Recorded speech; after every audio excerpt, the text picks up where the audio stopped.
բարձրորակ գորգեր մատչելի գներով, կարար, փափուկ շքեղություն հաղորդեք ձեր բնակարանին։ Բարև ձեզ սիրելի հայրենակիցներ, հույսում եմ լավ եք։ Այսօր երևի վերնագրից կռահում եք, ես եթեր եմ մտել ոչ թե կորոնավիրուսի մասին խոսելու, այլ այս օրերին շատ քննարկվող Թավիշի և իշխանության Թավշյա գործելակերպի վերաբերյալ շատ կարևոր հարց է իրականում սա և գաղափարական հարց է և ես ուզում եմ, որ մենք այս թեման քննարկենք։ Շատերը իշխանությանը և ինձ անձամբ մեղադրում են Թավշյա գործելակերպ ունենալու մեջ և խոսքը վերաբերվում է նրան, որ պետական կառավարման համակարգում հին կադրերը, որոնք կոռումպացված իշխանության տարիներին երկար ժամանակ գործունեություն են ծավալել, հեղափոխությունից հետո նրանք շարունակել են գործել և շատերը մինչև հիմա շարունակում են գործել և դրա հետևանքները մենք տեսնում ենք, որ ամեն ինչ հենց այդպես է, ոչ մի կասկած չկա, բայց ես ուզում եմ, որ մենք հասկանանք, թե ինչու է այդպես, որովհետև պատահականը, որ այդպես ինչ-որ կոնսպիրատիվ պատճառներով, որ այդպես թե այնուամենայնիվ ամեն ինչ հենց այդպես էլ պետք է լիներ։ Թույլ տվեք ասել, որ ամեն ինչ հենց այդպես էլ պետք է լիներ, որովհետև դա մեր գաղափարախոսությունն էր։ Ի վերջո, ովքեր մեզ մեղադրում են Թավշյա լինելու մեջ, մոռանում ենք, որ մենք Հայաստանում իրականացրել ենք ոչ բռնի Թավշյա ժողովրդական հեղափոխություն և իրար հետ ենք իրականացրել և այդ հեղափոխությունը անվանել ենք սիրո և համերաշխության հեղափոխություն և այդ հեղափոխության համատեքստում ասել ենք, որ վենդետաներ չեն լինելու և այս ժամանակաշրջանը շատ լուրջ փորձություն է եղել մեզ համար պարզելու համար, թե ինչքանով ենք մենք ընդամենը բառեր ասում և ինչքանով ենք հավատում մեր ասած բառերին։ Ըստ էության, այո, Թավիշը և վենդետայի բացակայությունը մեր գաղափարախոսությունն է եղել և մեր գաղափարախոսությունը շարունակում է մնալ և այդպիսի գաղափարախոսությամբ երկիրը կառավարելու մանդատ մենք ստացել ենք ժողովրդից և այդ պարագայում բնական հարց է առաջանում, եթե հեղափոխությունից հետո այդ կադրային ջարդը պիտի չլիներ, հիշեցնեմ, որ նաև դա եղել մեր խոստումը, որ կադրային ջարդ մենք չենք անելու, այդ դեպքում ինչ իմաստ ունի հեղափոխությունը կամ ինչ արդյունքներ պիտի բերեր հեղափոխությունը։ Ես մի քանի օր առաջ Ազգային ժողովի ամբիոնից առիթ ունեցա մի թեթև այս թեմային անդրադառնալ, բայց մեր ընկալումը հետևյալն է, որ հեղափոխությունը, ինչպես այն ժամանակ էմոցիոնալ առումով ստեղծեց հնարավորություն մարդկանց փոխվելու համար, այնպես էլ իր հետագա գործունեության, իր հետագա ներկայությամբ պետք է ստեղծվի հնարավորություն մարդկանց փոխվելու համար և այդ հնարավորությունը բաց պիտի լինի բոլորի համար։ Իմ ընկալումը եղել է այն, որ հեղափոխությունը այո շանս է յուրաքանչյուր քաղաքացու համար, բոլորիս համար, որ մենք փոխվենք դեպի լավը, բոլորս առանց բացառության և էլի այդ թվում բազմաթիվ կամ բոլոր կամ գրեթե բոլոր պետական պաշտոնյաների համար, ովքեր իրենցով կոռուպցիայի սիմվոլ չեն եղել և հեղափոխությունից հետո այո այդ շանսը ստեղծվել է բոլորի համար և ես ասել եմ, որ բոլորը պետք է ունենան շանս նոր Հայաստանում ապրելու, նոր Հայաստանի նոր քաղաքացի դառնալու համար և բնականաբար այս համատեքստում հարց պիտի հնչեր, թե այդ ինչ միամտություն է, այդ ինչպես պիտի պետական կառավարման կոռումպացված համակարգում երկար տարիներ գործած մարդիկ փոխվեն ինչքանով է դա իրատեսական, ինչքանով է դա այնպիսի նպատակ, որը կարող է իրագործելի լինի։ Շատերը դա բնականաբար կհամարեն հոռետեսական վերաբերմունք կցուցաբերեն, շատերը կհամարեն անիրատեսական նպատակ եւ համարում են եւ այդ ընդ որում կունենան բազմաթիվ փաստեր այդ անիրատեսականությունը հիմնավորելու համար։ Բայց իմ հարցը էլի նույնն է, այդ ինչպես պատահեց, եթե դա հնարավոր չէ ընդհանրապես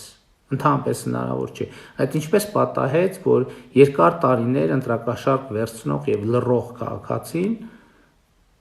մեկ էլ փոխվեց։ Դա տեղի է ունեցել բոլորիս աչքի առաջ եւ հետեւաբար այդ շանսը պետք է պահպանվեր նաեւ մյուսների համար։ Եվ բնականաբար այս ընթացքում եղել են մարդիկ, եւ ես տեսնում եմ, որ կան մարդիկ, որոնք այդ շանսից օգտվել են, եւ կան մարդիկ, ովքեր այդ շանսը չարաշահել են։ Եվ բնականաբար այն մարդիկ, ովքեր այդ շանսից օգտվել են, պետք է վայելեն իրենց որոշումը, իսկ այն մարդիկ, ովքեր չարաշահել են, իհարկե պետք է դուրս նետվեն պետական կառավարման համակարգից։ Եվ թերևս հիմա այդպիսի ժամանակներ են, որ այդ շանսը չարաշահած կամ այդ շանսից չօգտված մարդիկ այո պետք է դուրս նետվեն պետական կառավարման համակարգից։ Եվ գիտեք, բայց ընդհանուր առմամբ կարծում եմ սա պատեհ առիթ է ասելու, որ իրականում այն ինչ տեղի ունեցավ 2018 թվականի այս օրերին, այսօր ամսի քանիսն է, 19-ը, ամենապիկին էինք 2018 թվականի այս օրերին, ինչ որ առումով էմոցիոնալ դրսևորում էր, իրական հեղափոխությունը հիմա է, իրական հեղափոխությունը այդ թեկուզ այս ճգնաժամային օրերին է տեղի ունենում, որովհետև հիմա է պատասխան են հարցի, թե մենք ինչքանով ենք պատրաստ փոխվել, ինչքանով ենք փոխվել որպես հասարակություն, մեզնից յուրաքանչյուրը ինչքանով է փոխվել որպես անհատ, որպես քաղաքացի, ինչքանով է փոխվել իրականության նրա ընկալումը։ Եվ ես ձեզ գիտեք մի բան ասեմ, ես արդեն 2 տարին է լրանում, որ ես Հայաստանի Հանրապետության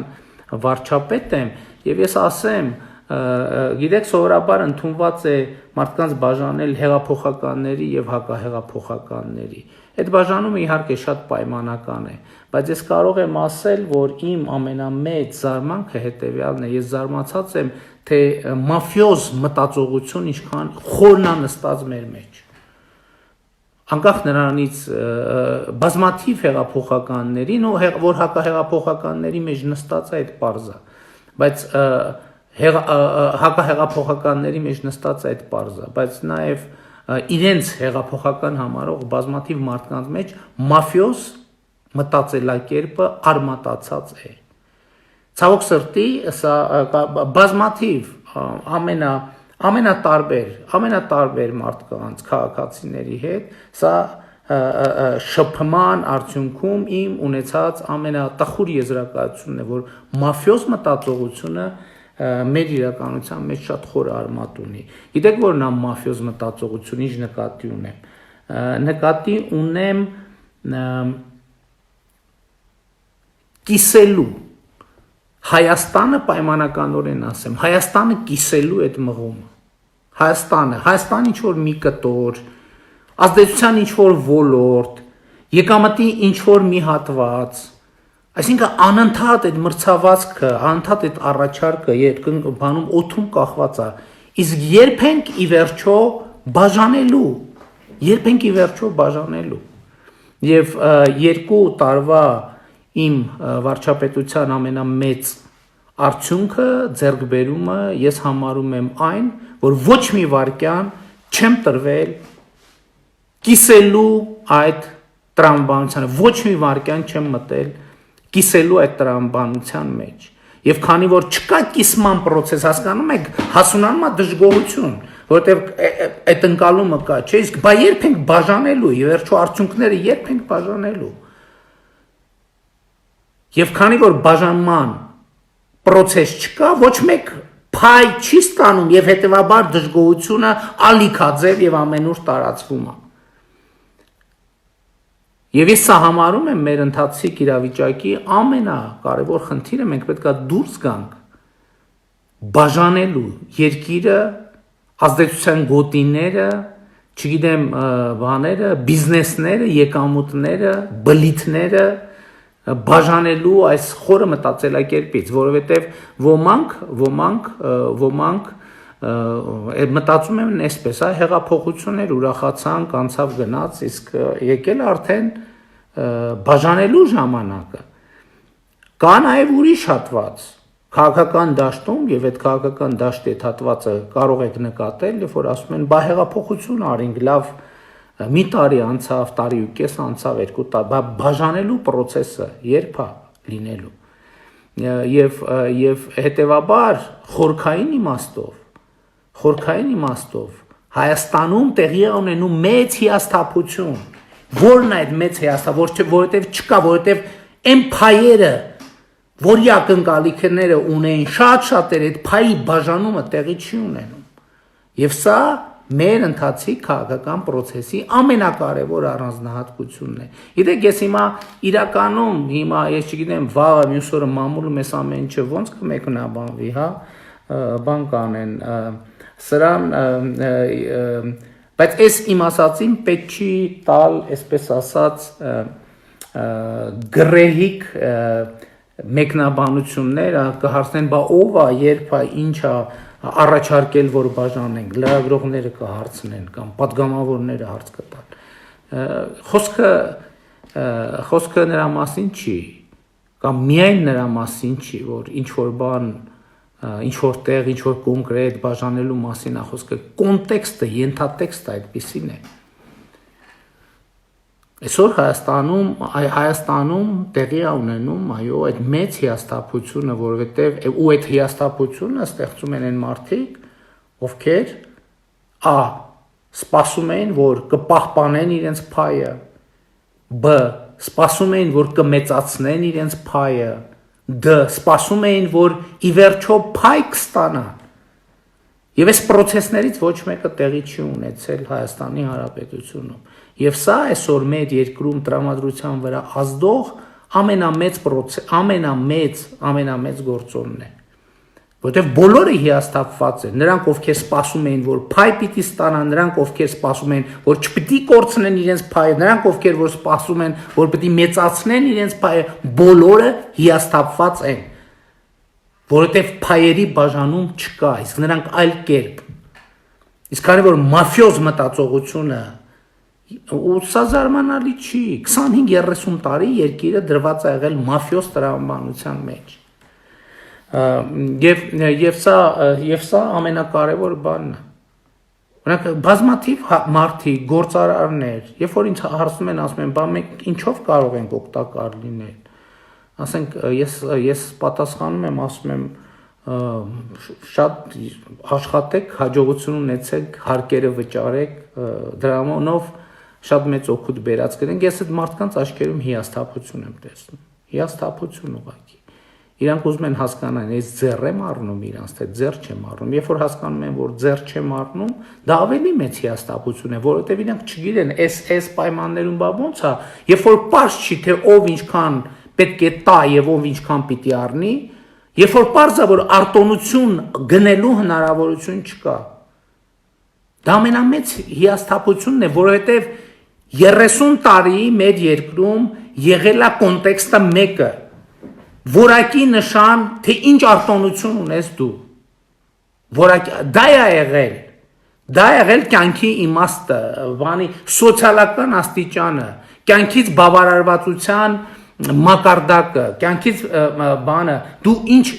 ով ես այս երկրում հարցը կարող էր ունենալ կոնկրետ պատասխան, թե դու ինչ արտոնություն ունես, դու կարաս մարդ խփես, թե չես կարա, դու կարաս մարդ ծեծես, թե չես կարա, դու կարաս կաշառք վերցնես, թե չես կարա, դու կարաս ունեցված խլես, թե չես կարա։ Եթե դու այս ամեն ինչի հնարավորությունը չունես, դու զրո մարդ ես, այդ է եղել ընկալումը։ Իսկ հիմա դրա հնարավորությունը ոչ մեկ չունի։ Եվ հետևաբար բոլորի մոտ հիասթափություն է, որովհետև կար խումբ, որ մտածում էր, որ ինքը կշարունակի այդ արտոնությունը պահել, որովհետև ոնց կլինի, որ իշխանությունը այդ ծառայությունը, իր ծառայությունը իշխանությանը պետք չլինի։ Կար խումբ, որ մտածում էր այն 5 խմբին դուս կքշի ինքը այդ արտոնությունը կվերցնի, եւ հիմա ոչ նրա հույսն է արդարանում, ոչ էլ նրա հույսն է արդարանում։ Եվ այս առումով եւ էսա տեղի ունենում մեր երկրում։ Սա մեծ հիասթափության process է տեղի ունենում մեր երկրում։ Եվ ես ուզում եմ նաեւ ներկայացնել, տեսեք, այսօր օրինակ շատ են ասում են ոնց կլինի, դա ոնց կլինի, վարչապետի հասցենի ինչ ասես գրում են, ինչ հայհոյանք, ամենավերջին բառերը մամուլում եւ այլնում։ Ինչի է դա տեղի ունենում, ժողովուրդ ջան։ Ինչի է դա տեղի ունենում։ Որտեղ ինչու օրինակ 18 թվից առաջ այդպիսի բան տեղի չի ունեցել։ Որտեղ գոյություն է ունեցել կառավարման ուրիշ համակարգ։ Ոնց է գործել կառավարման այդ համակարգը։ Որտեղ հայհոյողը ինչու չի հայհոյել պոտենցիալ։ Որտեղ իմացել է որ կարող է իրան խփեն։ Բարիս բուն իմաստով կրակեն, սպանեն։ Որտեղ այս երկիրը հոկտեմբերի 27-ը տեսել, այս երկիրը քաղաքական սպանություններ է տեսել։ Այս երկիրը սպանություններ է տեսել, երբ որ բոլորը իմացել են, թե ով է արել եւ ինչի համար եւ ոչ մի բան չի բացվել։ Իմացել են, որ հնարավոր է, որ ասենք պատյեզներում ծեծեն։ Բայց այսօր չկա դա։ Հա ու այս կառավարման համակարգն էլ ու վարչապետը ենթադրենք անձամբ չի գնացել ծեծել։ Ունեցել է բանդաներ, օլիգարխներ են եղել, օլիգարխները իրանց բանում, այդ շրջապատում, այսպես ասած, հանցավոր խմբեր են ունեցել, քուչայական հեղինակություններ են եղել, թաղային հեղինակություններ են եղել, իշխանությունը այդ բոլորին օգտագործել է, որպեսզի լռեցնի բոլորին, եւ դրա դիմաց արտոնություն է տվել։ Երբ որ պետք է եղել խփել են ենթադրաբար դրանց միջոցով, երբ որ վախեցնել է պետք եղել, վախեցրել են ենթադրաբար դրանց միջոցով եւ բնականաբար սրա դիմաց մարդկանց արտոնություն են տվել։ Հիմա այս համակարգ չկա։ Եվ բոլորը գիտեն, որ այսօր ոչ խփող է իշխանությունը, ոչ ծեծող է։ Եվ լկտիացել են։ Բայց հիմա լկտիացել են ինչի համար, որովհետեւ ուզում են իշխանությանը բանից հանեն, հունից հանեն։ Ուզում են, որ մենք սկսենք ծեծել, ուզում են, որ մենք սկսենք խփել։ Կամ առնվազն եթե չէ, ուզում են, որ ժողովուրդը բան անի, մտածի, որ այսօր այս թուլամորթ, անինքնասեր, անկամ իշխանությունը։ Եվ սկսի հիշել հին եւ բարի ժամանակները, երբ որ այ բան էին անում, կես բառ ասելու համար կամ ով կես բառ կասեր, ծեծում էին, պատյեզներում, ծայրահեղ դեպքում նաեւ խփում էին։ Ինչպես է լրատվական դաշտը, ինչպես է կառավարվել։ Լրատվամիջոցների 99%-ը եւ լրագրողների 70%-ը իշխանությունից կոնկրետ փող է ստացել։ Դենց է կառավարվել։ Հիմա չի ստանում այդ փողը։ Եվ ամբողջ լրատվական դաշտը կատաղած է։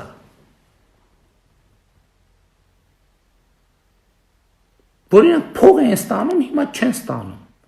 Հիմա եթե ստանում են ուրիշ տեղերից էլ վախվխելով են ստանում, կարող է ինչ որտեղ ինչ որ բան բացահայտվի եւ խայտառակը լինեն։ Եվ տեղի է ունենում այս ամեն ինչը։ Եվ այս ինչ որ տեղի է ունենում, այ հեղափոխությունը սա է, բուն խորքային բովանդակություն հեղափոխությունը սա է։ Այն ժամանակ 18 թվին էմոցիոնալ պահներ, հիմա նոր հարաբերություն պետք է հաստատվի։ Եվ պարտադիր չի, որ այս նոր հարաբերության մեջ իշխանությունը լինի հաղթող։ Այս նոր հարաբերության մեջ, եթե մենք ուզում ենք այդ նոր հարաբերությունը տեղի ունենա, որտեղ արտոնություններ չկան, որտեղ բռնություններ չկան, որտեղ քաղաքական սպանություններ չկան, պարտադիր չի, որ այդ նոր հարաբերության մեջ իշխանությունը հաղթող լինի, Ընդհակառակը, եթե մենք ուզում ենք, որ այսպիսի խորքային բան ունենանք, փոփոխություն ունենանք, իշխանությունը մեծ հավանականությամբ պետք է զոհ լինի, ոչ թե հաղթող, որովհետև եթե իշխանությունը զոհ չի, զոհ են դառնում ուրիշը, քաղաքական հակառակորդները, ընդդիմադիրները։ Մեր իշխանության օրոք, իմ վարչապետության օրոք այդպես չի լինելու։ Դա ինչքան էլ վատ է, սա իհարկե ասում եմ չի նշանակում, թե նրանք ովքեր ստացան շանսը եւ չօգտագործեցին կամ սխալ օգտագործեցին, նրանք շարունակելու են վայելել այդ հնարավորությունը։ Իհարկե պետք է դրա ժամանակն էլ կգա եւ թերևս եկել է, որ իշխանության մեջ տեղի ունենան արդեն իրական զտումներ եւ դա կադրային ջարդ չի լինի։ Դա կլինի մարդը օգտագործել է այն ընտրված շանսը, թե չի օգտագործել։ Օգտագործել է կեցցե չի օգտագործել, պետքա դուրս շպրտվի, պետքա դուրս նետվի։ Չարաշահել է թավիշը, պետքա դուրս շպրտվի, դեն նետվի։ Եվ այդ պրոցեսն էլ է թավշա լինելու։ Ես այս ամեն ինչի ասածը ինչ է, գիտեք, որովհետև անընդհատ մեղադրել են եւ ես զգացի, որ մի ինչ որ պահի բան եմ, մենք պաշտպանվում ենք, արդարանում ենք թավիշի համար եւ ես զգացի, որ ինչ որ պահի, դա ես չեմ հիշում երբեր, բայց մենք շատ եզրին ենք մոտենում։ Այո, թավիշա, որովհետև մենք իրար հետ ենք որոշել, ժողովուրդ ջան, որ թավիշա, մենք իրար հետ ենք որոշել, որ թավշա է հեղափոխությունը։ Թավիշը լավ է, թե վատ է։ Դա լավ է, որովհետև դա բերեց հեղափոխության 17, 16, դրանից առաջ լիքը մարդ կա, ինչ է, բան էին ասում են գնանք, խփենք, ջարդենք, սպանենք, կոտորենք, այդ է հեղափոխությունը, ինչ է ժողովրդից, ինչ եք ուզում, ինչ եք սպասում, կաշառք վերցնող ժողովրդից, ինչ եք սպասում։ Բայց այդ թավիշը մեզ բերեց հաջողության։ Հիմա եթե դուք համարում եք, որ սխալ է տեղի ունեցել հաջողություն չի 2018 թվականին, էլի ձեր որոշելիքն է։ Ես մի բան եմ ուզում ասեմ, չգիտեմ, կարող եմ մի քիչ անհոյդաբար ստացվի ասածս, բայց խնդրում եմ հանկարծ չմտածեք, որ կոնկրետ ես երբևէ իշխանությունը բանդաներով, ուժային մեթոդներով եւ այլնով պետք է փորձեմ պաշտպանել։ Կապրիցի, տենց բան ոնց է հնարավոր։ Ես Հայաստանում ես վարչապետ եմ եւ մենք իշխանություն ենք այնքան ժամանակ, ինչքան ժամանակ դուք դա ուզում եք։ Որ պահին դուք դա չուզենաք, հանկարծ չմտածեք, թե մենք բաներով, փող չունենք էլ, բանդաներով, բանդա չունենք էլ։ Հանկարծ չմտածեք, այսօր խոսում են մեր իշխանությունը հիմնված չի պետական ուժային ոչ մի լծակի վրա, բացարձակապես ոչ մի լծակի վրա։ Մեր իշխանությունը հենված է բացառապես թավիշի վրա, այսինքն թավշա հեղափոխության վրա, ձեր վստահության վրա։ Քանի կա այդ վստահությունը, վստահությունն իմիջիայլոց չի նշանակում, որ դուք մտածում եք, որ մենք իդեալական։ Իհարկե ոչ։ Ու իմիջայլոց բանն էլ, ես վերջին այդ խայտարակ բանը, այդ ուղի եթերի, այդ նախորդ տեխնիկական կադրերի բանը, որոշ ռեակցիաներ ինձ բան են անում, ինձ զարմացնում են, այն սովետական միության ժամանակ բան կար, չէ, ընկալում կար, որ բանը, երեխեք մտածում էին դասատուները բան չեն անում, հաց չեն ուտում, կներեք արտահայտությանս զուգարան չեն գնում եւ այդպես շարունակ։ Ասենք որ ռեակցիաներ այդպիսի տպավորություն են թողում, որ ասենք իսկ ինչ, չէ շատ վատ երևույթ է տեղի ունեցել, ասենք, բայց այդ վատ երևույթը դրա հեղինակների մասին է, ոչ թե այն ամեն ինչի մասին, ինչ որ երևում է կադրում, որովհետև կադրում ինչ է երևում, կադրում երևում է սովորական աշխատանքային մի իրավիճակ, որ խնդիր կա կարգաբերել սուֆլյորի արագությունը, որովհետև պետք է սուֆլյորի արագությունը հասկանանք ոնց են կարգաբերում, որպեսզի իմ գրած տեքստը կարողանամ ճիշտ կարդամ, հանկարծ էկրանից ավելի արագ չփախնի, հետո կորցնենք եւ բան անենք, հա։ Հայ միջալոց շատերին իմ հազն էր տեն շատ հուզել, հա ես էլ ճիշտն ասած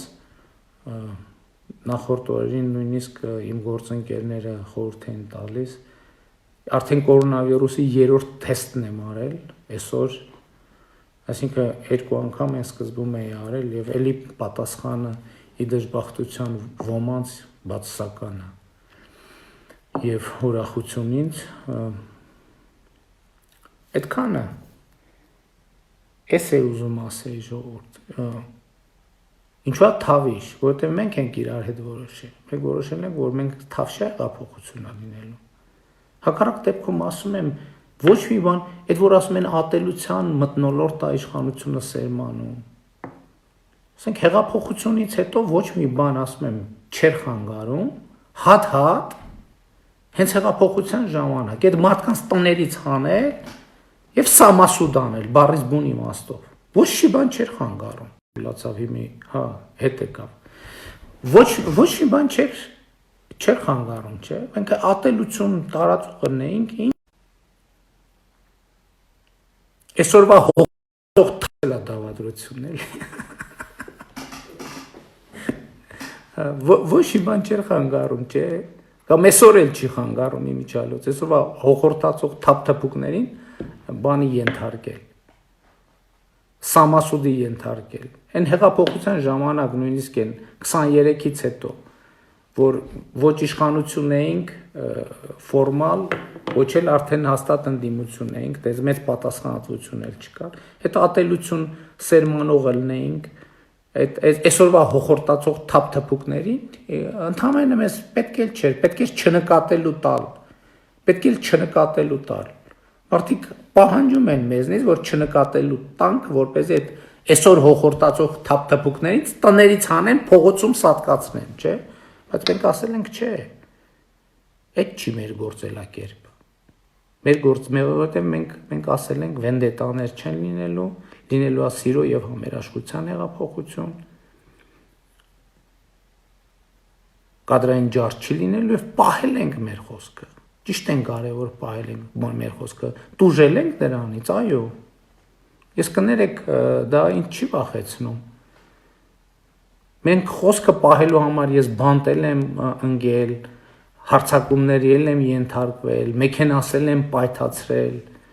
եւ այլն եւ այդպես շարունակ։ Բայց մենք մեր խոսքը պահել ենք, մենք ասել ենք թավշայա։ Հայհոյում են, ինձ պետք է մտահոգի, հարցը էնա, դա հանրության շրջանում արձագանք է ստանում։ Եթե արձագանք է ստանում, ճիշտ են անում, որ հայհոյում են, ուրեմն պետք է այդ արձագանքը այնքան զարգանա, մինչև մենք հասկանանք, որ բան չունենք անելու իշխանության մեջ։ Որտեվ այն պահին, որ մենք զգանք, որ մենք ավելի շատ ենք ուզում լինել իշխանություն, քան մեր ժողովուրդն է ուզում, որ մենք լինենք իշխանություն, այդ պահին մենք բան չունենք անելու։ Բայց մենք մեր խոսքը պահել ենք եւ պահելու ենք։ Իսկ եթե այդ հայհոյանքը ժողովրդի շրջանում արձագանք չի գտնում, դե մարդիկ ասում են ներվայնանում ենք, ջղայնանում ենք։ Ժողովուրդ ջան, արհամարհեք։ Ինչ ենք արժեք տալիս։ Այո, նրանք ուզում են մեզ հունից հանեն։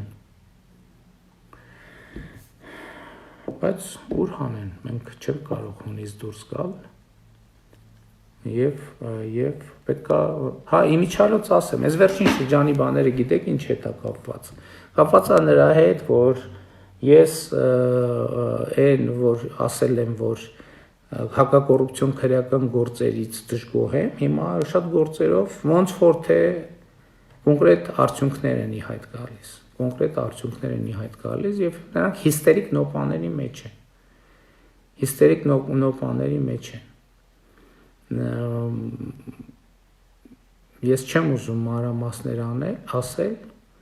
Եվ այդ ամեն ինչը համարում եմ հիստերիկ նոպա։ Այո, նրանք դեռ իշխանության ներսում էլ լիքը մարդ ունեն, իրավապահ համակարգում էլ լիքը մարդ ունեն։ Բայց ունեն, որովհետև մենք ասել ենք վենդետաներ չեն լինելու եւ շանս ենք տվել բոլորին, բայց հիմա այդ ժամանակը սպառվել է։ Վենդետաներ էլի չեն լինելու, կադրային ջարդ էլի չեն լինելու, բայց պետական կառավարման համակարգը ես դա անվանում եմ Սերժի մնացորդներ, Սերժի մնացորդներից պետքա մաքրվի։ Այդ միանշանակ է։ Եվ 2 տարվա իրանք այդ շանսը ու մեզ ոչ մեկ այլևս չի կարող մեղադրել, որովհետև այդ շանսը ունեցել են բոլորը։ Այդ շանսը ունեցել են բոլորը։ Չեն օգտագործել մեղքի իրենց վիզը։ Ու էլի ասում եմ, որևէ մեկը չմտածի, թե որևէ իրավիճակով, ճգնաժամով կամ որևէ բանով պայմանավորված մենք որևէ մեր հայտարարած նպատակի կես ճամփին կկանգնենք։ Տարբերակ չկա։ Հատ պատասխան են տալու ամեն գողացած կոպեկի համար եւ պետքա վերադարձնեն։ Հեսա բանն էլ կընդունվի, պետք է ապօրինի ձեռքբերված գույքի բռնագանձման մասին եւ գողացվածը, այդ օրենքի հետ էլա կապված է դատական օրենսգրքում փոփոխությունների հետ։ Հիմա գալիս է այդ վնգստացող դատավորների հերթն է գալիս, որոնք արդեն պետքա վեշերները հավաքեն։ Հեսա Սահմանադրական դատանի հերթը կգա, կորոնավիրուսային դատանի, որոնք փրկվեցին, այսինքն ժամանակ են շահում կորոնավիրուսի շնորհիվ։ Բոլորի հերթը գալու է եւ ես ընդհանրապես